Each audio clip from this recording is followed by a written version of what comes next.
Some of you may know that we can play Minecraft Java Edition on our Android phone. Some of you may also know that we can also play Minecraft Java Edition on the iPhone. Yes, this is the iPhone, by the way. It has an Apple logo on the back. I know it kind of looks like an Android, but it's an iPhone. Heck, if you pair yourself a fancy controller with your Android device, you can play Minecraft Java Edition with no questions asked. And yes, heck, you can do the same thing with an iPhone as well, because what would it be without a controller on the iPhone? This is the GameSeer Galileo G8 Plus, for anybody that wants to know. It's my favorite freaking controller of 2024 and 2025 so far. This is probably my second one when it comes to USB-C connectivity, and this one is just Bluetooth, and it just works for multiple different devices, including your PC, Xbox, not your Xbox, your Nintendo Switch, and so on and so forth. Now with that plug out of the way, not really a plug, I'm just promoting something that I like a lot. So the moment that you've all been waiting for, introducing Minecraft Java Edition on your Nintendo Switch or your Nintendo Switch Lite. Yes, this is playing on the Nintendo Switch Lite right now. This is not Moonlight streaming or anything like this. This is using an application called PoJav Launcher and some magical technical trickery to be able to actually get this to run on your Nintendo Switch. So, what kind of magical trickery are we talking about here? And have you noticed that we're playing with shaders? Shaders on this as well. Not all shaders work, by the way. I've tested a couple of them, and this one's the only one that I can seem to work. But yes, how did I do this? Some of you will probably already know. Some of you probably don't know. Some of you will probably never do this, and well, most of you probably will never do this unless you buy one that's already done like this. This is the Nintendo Switch Lite with what is called a Pico Fly chip that is installed inside, and what I had done is I flashed Android onto it, and I'm going to show you that in a few moments after we play a little bit on the Nintendo Switch with Java Minecraft, because yes, this is Java Minecraft, this is running PoJav Launcher, and it's freaking crazy that we can do this, well, could do this, I'm gonna say could do this in 2025, because this really opens up the potential of what your Nintendo Switch Lite could do if you decided, hey, I'm gonna try to sell this thing.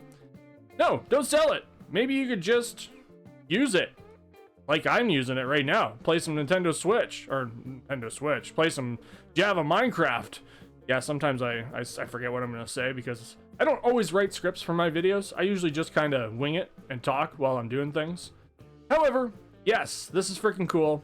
I've only played about 20 minutes of this last night before I actually filmed this, and it was playing pretty decently well. Even though I'm running shaders, it runs a lot better without shaders. Like right now, I'm running at 40 FPS with the NVIDIA core and the Tegra chip. If I turn off these shaders with the sodium installed, let's see what we get. I haven't tried it with no shaders with just default sodium or anything like that yet, because I thought I'm gonna try this right away with shaders and see what kind of performance we're getting, and we're getting a stable 60 FPS.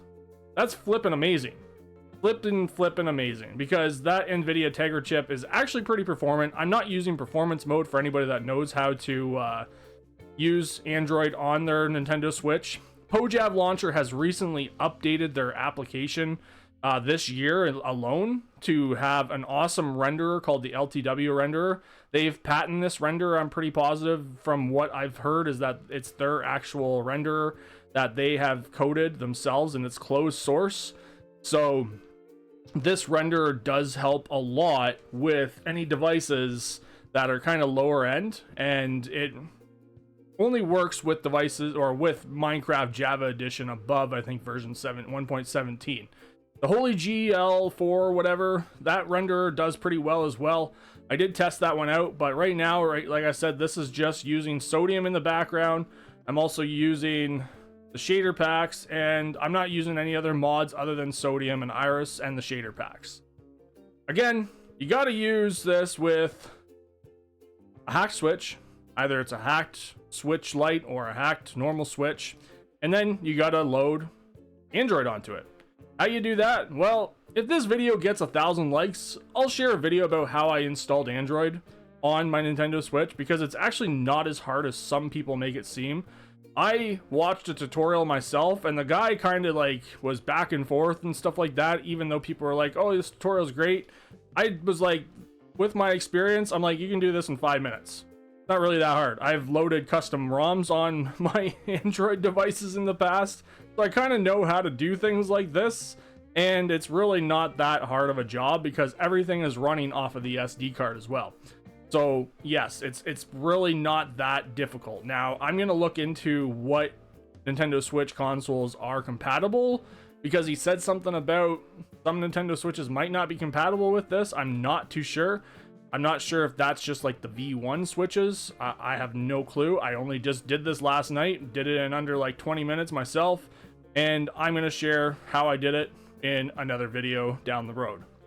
Again, this is me dying in Minecraft Java Edition on the Nintendo Switch, and I'm in a snow biome, which kind of sucks.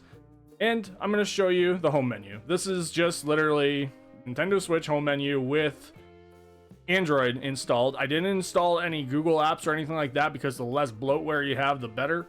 And yeah, you can just see all the basic apps. It has a browser and stuff like that. Now, it is kind of finicky sometimes, especially if you have stuff running in the background. As you can see, I can't open up my apps for some reason. Not sure where they went. Where are you, apps? Maybe I have to press the home button. I don't know. I don't know where the apps are. Again, it's not the most stable way to play Minecraft Java Edition. Maybe one day I'll do like a full length, kind of see how long it takes for this thing to crash. It's also battery consuming. It eats your battery quite a bit.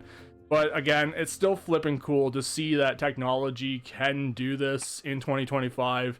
And that's why I share stuff like this, is because I like to see what your old devices could potentially do. Again, could. This is a could situation, not a you can do it right now.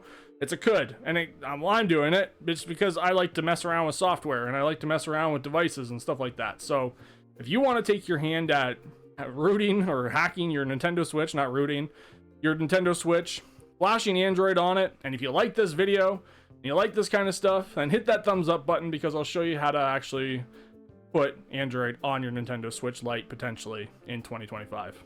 Have a nice day, guys. Enjoy. I'm gonna go take my thumbnail now, not the one off my actual thumb, my thumbnail for the video, and continue messing around with some other stuff to find for you guys this year, like GTA 5 on your Android device. Flippin' amazing, isn't it? What a time to be alive in 2025. Bye.